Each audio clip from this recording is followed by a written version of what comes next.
اعوذ باللہ من الشیطان الرجیم، بسم اللہ الرحمن الرحیم۔ السلام علیکم۔ حضرت سلیمان علیہ السلام کے لیے جنات کے کھودے ہوئے کنویں سعودی عرب کا ایک دور افتادہ گاؤں لینا کے عہد قبل از تاریخ کے کئی عجائبات پر مشتمل ہے۔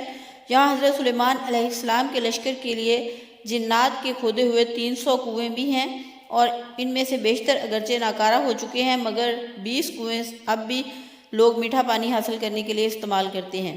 جنات نے یہ کنویں زمین کی بجائے سخت ترین چٹانوں کو کھود کر بنائے تھے، جس پر اب بھی ماہرین حیران ہیں۔ ان عجائبات کو دیکھنے کے لیے دور دور سے سیاح اس علاقے کا رخ کرتے ہیں۔ العربیہ کی رپورٹ کے مطابق سعودی عرب کا یہ تاریخی گاؤں لینا مملکت کے شمالی شہر رفح سے 100 کلومیٹر کے فاصلے پر واقع ہے۔ یہ قدیم علاقہ اسٹریٹجک اہمیت کے ساتھ متعدد آثار قدیمہ کی وجہ سے ملک بھر میں شہرت رکھتا ہے۔ یہاں ایک قدیم قلعہ بھی ہے۔ پرانے زمانے میں بیت المقدس اور یمن کے مابین پیدل سفر کا مشہور راستہ اسی گاؤں سے گزرتا تھا۔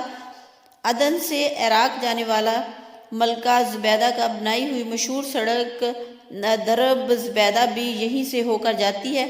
اب بھی سیر و تفریح کے شائقین بڑی تعداد میں اس علاقے کا رخ کرتے ہیں۔ سعودی محقق حمد الجاسر کا کہنا ہے کہ یہ قدیم گاؤں میں حضرت سلیمان علیہ السلام کا لشکر بھی اترا تھا۔ سلیمان علیہ السلام جب اپنا لشکر لے کر یمن جا رہے تھے تو یہاں ٹھہرے تھے۔ اس بے آب و گیا علاقے میں لشکر کو پانی کی ضرورت آئی تو حضرت سلیمان علیہ السلام نے جنات کو حکم دیا کہ وہ ہنگامی طور پر کنویں کھودیں، تو جنات نے چٹانوں پر مشتمل اس سخت ترین زمین میں 300 کنویں کھود دیے تھے۔ یہ انتہائی گہرے کنویں اب بھی اصلی حالت پر موجود ہیں، جنہیں زمین پر اب بھی اپنا وجود رکھنے والا معجزہ قرار دیا جاتا ہے۔ جنات نے چٹانوں کو کاٹنے کے لیے ڈرل مشین کی طرح کوئی آلہ استعمال کیا تھا، جس کے نشانات اب بھی کنویں کی چاروں اطراف واضح طور پر دیکھے جا سکتے ہیں۔ ماہرین اس پر تحقیق کر رہے ہیں کہ جنات نے آخر کس طرح ان سخت ترین چٹانوں کو 60 سے 80 میٹر گہرائی تک کاٹا تھا، اور انہوں نے کون سے آلات کی مدد حاصل کی تھی۔ اگرچہ ان 300 میں سے اب صرف 20 کنویں ہی کارآمد رہ گئے ہیں، تاہم سارے کنووں کے نشانات اب بھی یہاں موجود ہیں۔ ان کنووں کو دیکھنے والا ہر شخص حیرت زدہ ہو کر رہ جاتا ہے۔ تاریخی روایات کے مطابق جب حضرت سلیمان علیہ السلام اپنے لاؤ لشکر سمیت یمن جا رہے تھے تو وہ یہاں دوپہر کے کھانے کے لیے اترے تھے۔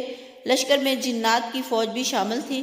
جب لوگ پیاسے ہوئے تو حضرت سلیمان علیہ السلام نے جنات کی فوج کے کمانڈر سبتر کی طرف دیکھا تو وہ ہنس رہا تھا۔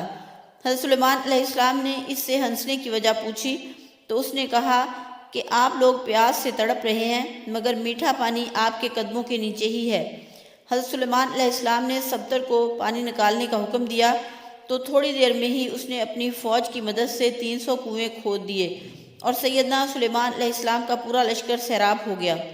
معروف مورخ یاقوت ہموئی کے دور تک یہ سارے کنویں میٹھے پانی سے لبالب بھرے ہوئے تھے۔ یاقوت ہموئی نے اپنی مشہور کتاب معجم البلدان میں لکھا ہے کہ لینا عراق کے شہر واسط سے مکہ مکرمہ جاتے ہوئے 7ویں منزل پر آتا ہے۔ یہ علاقہ اپنے میٹھے پانی کے کنویں کی وجہ سے شہرت رکھتا ہے۔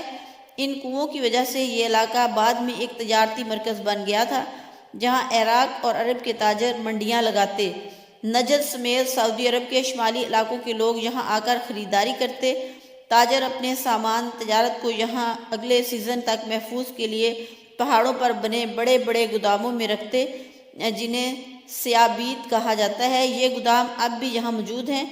علاوہ ازیں یہ علاقہ مختلف آثار قدیمہ کی وجہ سے بھی شہرت رکھتا ہے۔ سعودی عرب نے یہاں ایک شاہی قلعہ بھی تعمیر کرایا ہے۔ 1354 ہجری میں تعمیر ہونے والے اس قلعے کو گارے، پتھروں اور لکڑیوں سے بنایا گیا ہے۔ واضح رہے کہ حضرت سلیمان علیہ السلام کو حق تعالیٰ نے جنات پر بھی حکومت دی تھی۔ جنات نے ان کے حکم سے بیت المقدس کی تعمیر میں حصہ لیا تھا۔ وہ دور دراز سے پتھر اور سمندر سے موتیاں نکال کر لاتے تھے۔ ان کی تعمیر کردہ عمارتیں اب بھی موجود ہیں۔ اس کے علاوہ بھی حضرت سلیمان علیہ السلام جنات سے بہت سے کام لیتے تھے، جس کا ذکر قرآن کریم میں بھی واضح طور پر کیا گیا ہے۔